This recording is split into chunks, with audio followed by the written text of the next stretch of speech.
Hey everybody, my name is Matt Stevens, and I'm going to be going over school level governance, fiscal responsibility of school principals, and giving you a little bit of introduction to myself so that we can learn a little bit more about each other.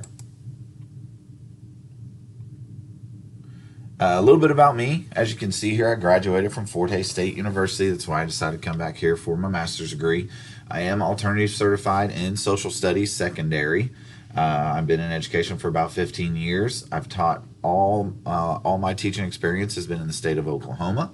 I've taught in Moore Public Schools, Union Public Schools, Oklahoma City University. I coached wrestling there for 5 years, and at Mustang, which is a large high school here in Oklahoma as well. I teach world history currently to 10th graders, and I've actually just returned to Westmore, which was my first teaching job. I've been here for one semester. A little bit more personal look at myself. You can see my daughter there. Her name is Taylor. She is also a Fort Hays State graduate and a teacher. Graduated from there with a teaching degree.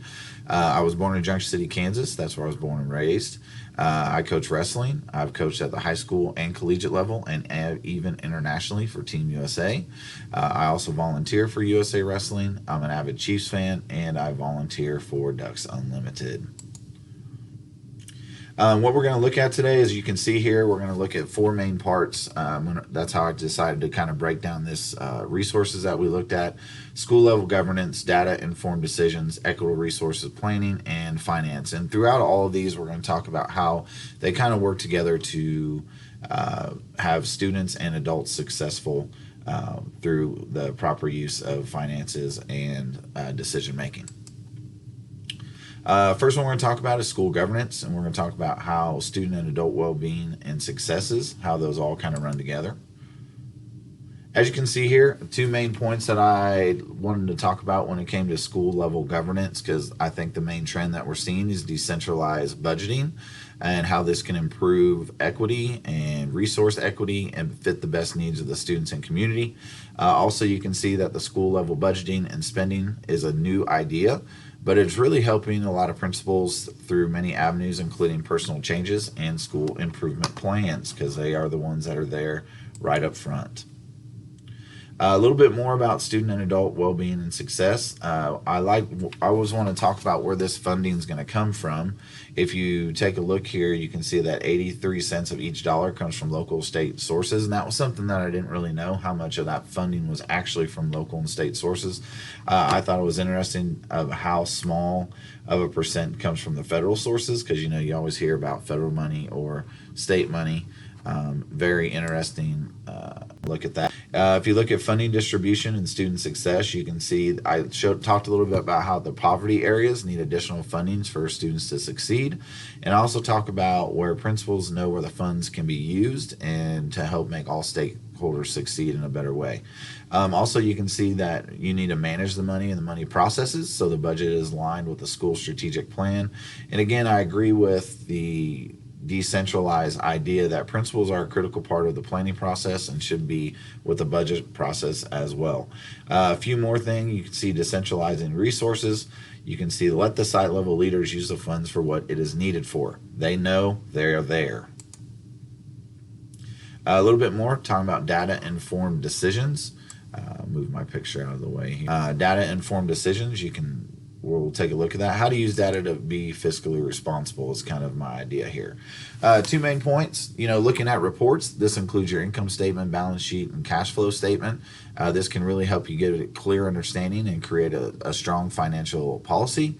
You can also see here principles and data. Okay, principals are really trusted. In the research that I looked at, they're one of the most trusted people to provide fair and accurate information and to handle the fiscal resources responsibly. So that's a big undertaking for when you become a school leader, that you need to make sure that you are fiscally responsible and reporting things, which we'll talk about here shortly. Next thing, talking about equitable spending. Resources plan will get the money to the student, and I think that's the most important thing. Not wasting it on all the shiny things. Move my picture here again. Our nation's economy depends on a well-educated, high-quality workforce. That means investing in all students, not just some. And that was a quote from Darlene Hammond that I got from the Barrett resource today. when looking at equality, you need to look at, a couple things that really could benefit not just the school, but also the students.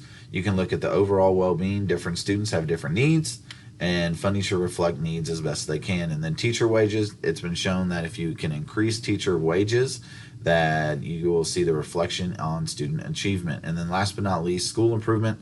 School leaders must use their unique insight to meet the needs of school as a whole. So equitable spending benefits, I look at it as three tiers: overall well-being, teacher wages, and school improvement. And I know there's a lot more areas. Those are just the three that I wanted to focus on today.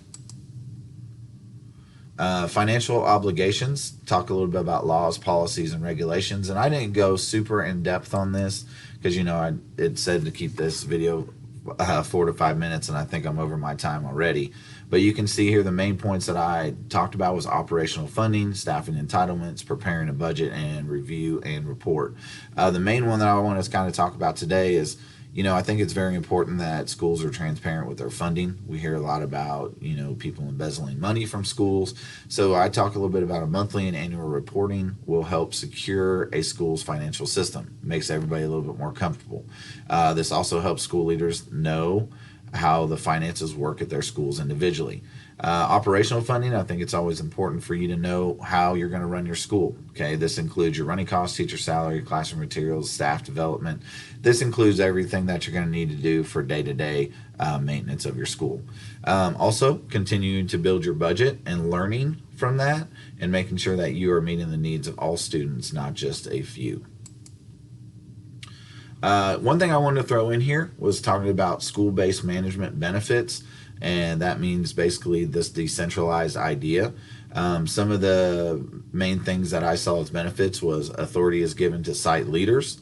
You can also see that resources are allocated to the sites. This creates an opportunity for R&D, and also creates a service-based culture, which allows for goals to match the finances. And I put up there, is it working?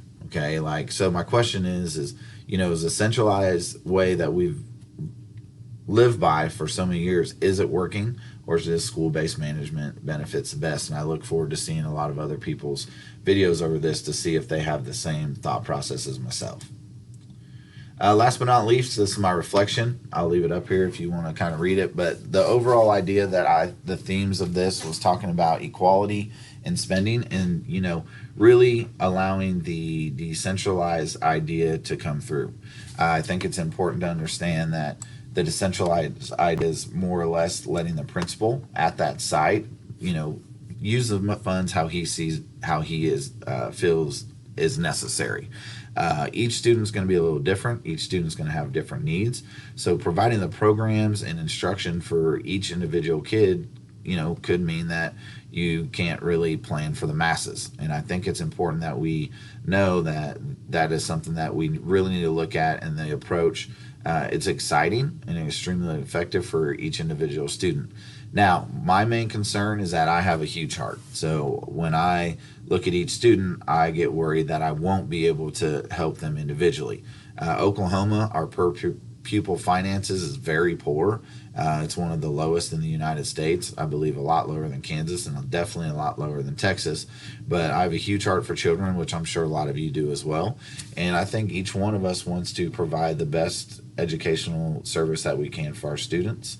And I hope to see a lot of my colleagues reiterate this aspect, and I look forward to seeing some of y'all's videos as well. Last but not least is my reference page. And you can see that I try to pull from each reference as much as I could.